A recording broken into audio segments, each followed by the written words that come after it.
Good morning everyone. Today we are going to discuss the norma lateralis. When we study the skull from the lateral view, that is known as the norma lateralis.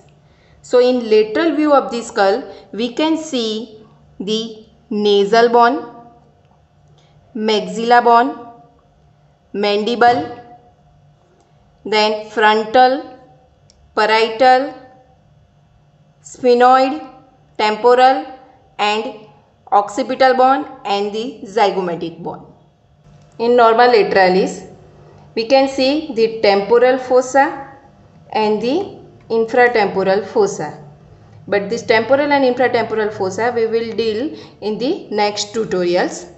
Next bony prominence that we can see in the norma lateralis, that is zygomatic arch. Zygomatic arch form a bony prominence between the temple and cheek. Zygomatic arch is formed by the temporal process of zygomatic bone and zygomatic process of temporal bone.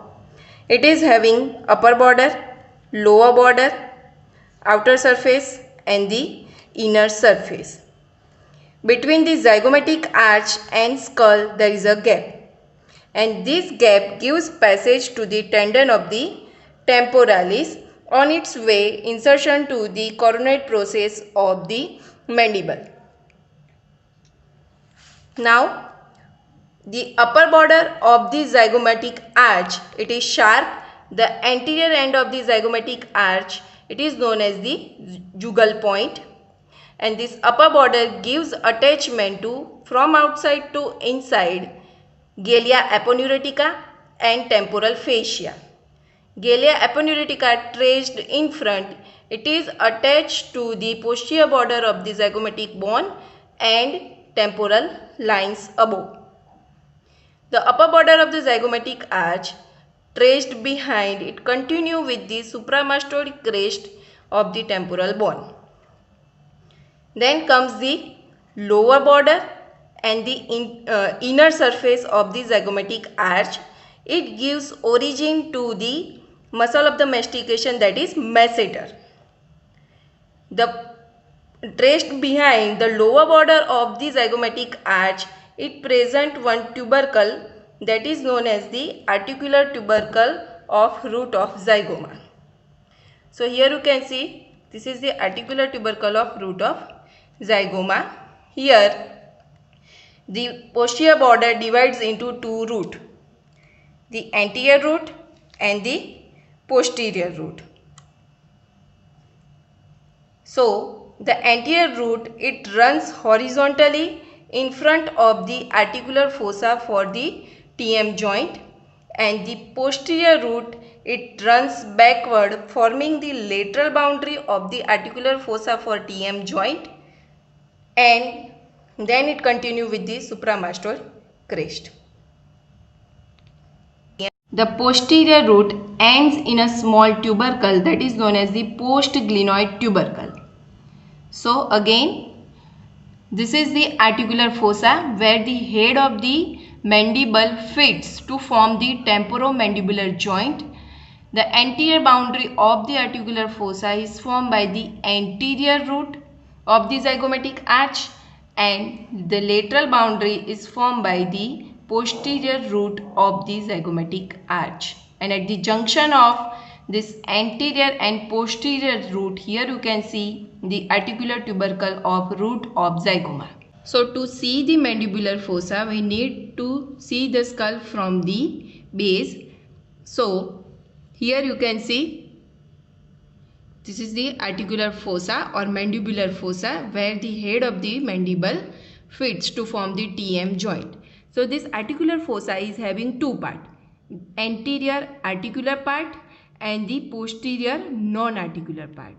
So the anterior articular part of this fossa, mandibular fossa, it is formed by the squamous temporal bone, while the posterior non-articular part, it is formed by the anterior surface of the tympanic plate. This anterior surface of the tympanic plate is separated from the head of the mandible by presence of process of the parotid gland. The articular and non-articular part, at the junction of these two, here we can see there is one fissure that is known as the squamotympanic fissure. Squamotympanic fissure. Just below the posterior part of the posterior root of the zygoma, here you can see there is one small opening, that is the external acoustic meatus. This external acoustic meatus, it is formed by the squamous part of the temporal bone and tympanic plate.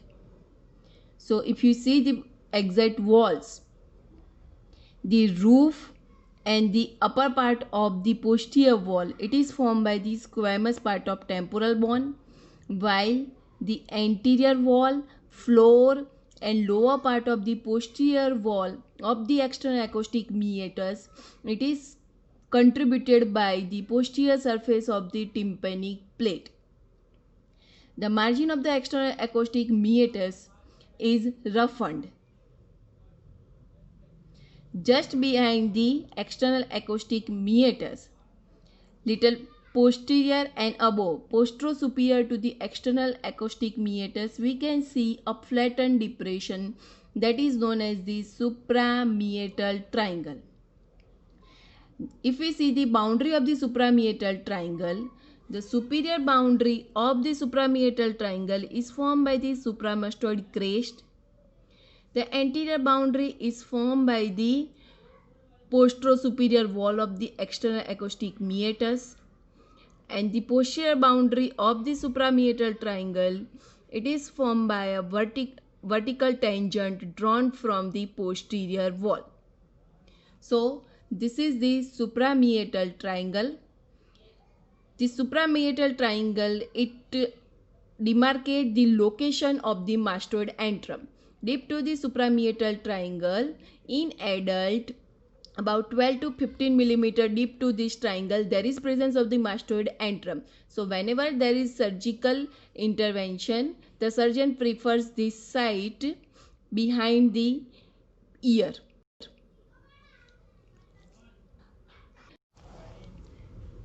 The suprameatal triangle, it is also known as the triangle of McVeigh, and the roughened margin of the external acoustic meatus, it is roughened for the attachment of the articular cartilage of the pinna. Next comes the mastoid part of the temporal bone, which lies behind the external acoustic meatus. So this is the mastoid part of the temporal bone, which above continues with the squamous part of the temporal bone. This mastoid part of the temporal bone contains numerous intercommunicating mucus-lined air spaces which communicate with the tympanic cavity via mastoid antrum. The junction of the lambdoid, occipitomastoid and the parietomastoid suture, it is known as the asterion. Again, the junction of the lambdoid, occipitomastoid and the parietomastoid suture is known as the asterion, which represent the site of the posterolateral fontanelle of the fetal skull. Now, from the lower part of the mastoid part of the temporal bone, a nipple-like conical projection, it extends downward.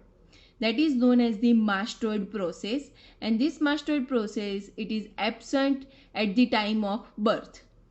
It develops at the age of the 2 years due to pull of the sternocleidomastoid muscle, which is attached on the outer surface of the mastoid process. So this mastoid process, on its external surface, it gives attachment to 3 muscles from outside to inside: sternocleidomastoid, then comes the splenius capitis, and then comes the attachment of the longissimus capitis. Now, on the inner surface of the mastoid process, you can see one notch, and medial to that there is presence of the groove. So this notch, it gives attachment to the posterior belly of the digastric muscle. Origin of the posterior belly of the digastric muscle come from the notch on the inner surface of the mastoid process. Medial to that, there is a groove for the passage of the occipital artery. Behind the mastoid process, there is a small foramen. That foramen is known as the mastoid foramen, which lies nearer to the occipitomastoid suture. This mastoid foramen transmits imaginary vein passing through the sigmoid sinus. In front of the mastoid process, between the mastoid process and the tympanic plate, there is a fissure that can be clear-cut visible when viewing from the basal side. So here you can see there is a presence of one fissure between the mastoid process and the tympanic plate. So this is the tympanomastoid fissure. Okay, so this is tympanomastoid fissure which give passage to the auricular branch of the vagus nerve. Now comes the styloid process. Styloid process is a long slender projection lies little in front of the mastoid process but at a little deeper plane, and it is about 2.5 centimeter long. So this red pointer, it represents the side of the styloid process, but as they are long and slender, so in most of the skull they may be broken. So from the basal view, this is the site of the base of the styloid process. The base of the styloid process is encased by the tympanic plate. So the exact location of the styloid process, little in front and at a deeper plane, there is presence of the styloid process. So the styloid process, it gives attachment to the some ligaments and some muscle, and it is related to some important structure. So together this attachment and this relation, it forms the styloid apparatus. So what are the ligament? One is stylohyoid ligament and stylomandibular ligament. The muscle are the stylohyoid, stylopharyngeus and styloglossus. So in this figure, you can understand the styloid apparatus. From the tip of the styloid process, there are attachment of the two ligaments, stylohyoid and stylomandibular ligament. This is the stylohyoid ligament, which at its other end it is attached to the lesser cornu of the hyoid bone, and this one is the stylomandibular ligament. Muscle attached to the styloid process are styloglossus, stylohyoid and stylopharyngeus. Styloglossus comes from the anterior surface of the tip of the styloid process, and it is attached at its other end in the tongue. Stylohyoid, it comes from the posterior surface midway between the base and tip of the styloid process, and it is attached to the hyoid bone on its other end. And the stylopharyngeus comes from the medial surface of the base of the styloid process, and it is a longitudinal muscle of the pharynx, and it blends in the pharynx. Some important relations are also there on medial and lateral side of the styloid process. On the lateral side of the styloid process, there is parotid gland, and within the parotid gland, the facial nerve lies. While on the medial side, anteriorly there is internal jugular vein, and posteriorly there is internal carotid artery. And between this internal jugular vein and internal carotid artery, there are 9th, 10th, 11th and 12th cranial nerve. So the styloid apparatus, it is an important short note, and it can be asked in theory as well as practical exam. So from the basal view, this is the location of the styloid process, and which gives attachment to many important structure, and it is also related to many important structure. That's why that whole apparatus is known as the styloid apparatus, and this styloid apparatus we will deal again in the norma basalis. So that's complete our norma lateralis. The temporal fossa, the infratemporal fossa and the pterygopalatine fossa we will deal in further tutorial. So this complete our norma lateralis. Thank you.